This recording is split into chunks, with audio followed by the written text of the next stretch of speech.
you want to say to some of those that just, I mean, they can go on a 4-hour tear about China, and it seems like basically it's exactly the stuff they would have said 6 months ago?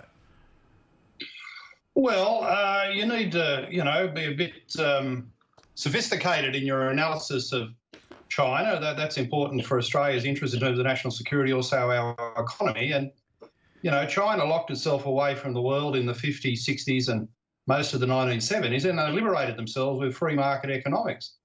And they grew their economy to the point now where they're second biggest in the world, and one day they'll probably be the biggest. So, you can't avoid that fact. Now, a lot of these things about China's growth and expansion would be happening regardless of who was running China.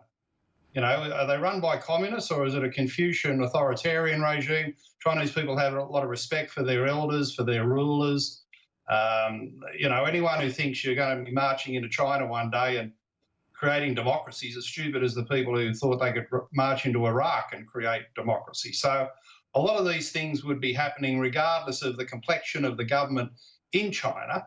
But at the same time, China's made two massive mistakes, one global, the other particular to Australia in recent times. Of course, their response to the pandemic originating in Wuhan has been abysmal, and there should be a thorough international independent inquiry into how this happened and was allowed to proliferate and spread the virus around the world. But the one particular to Australia is obviously the interference in our political system, the Sam Dastyari controversy, Aldi bags stuffed full of money and so forth. We know that China's been incredibly stupid in trying to interfere with Australian politics. And I suppose the third act of stupidity on a much smaller scale was this Ambassador Cheng in recent days trying to heavy us about our trade relations with China. Well, that talk is just plain stupid, because while it's true Australia relies on significant parts of the Chinese economy for our exports, China relies on 40% of its iron ore coming out of Australia.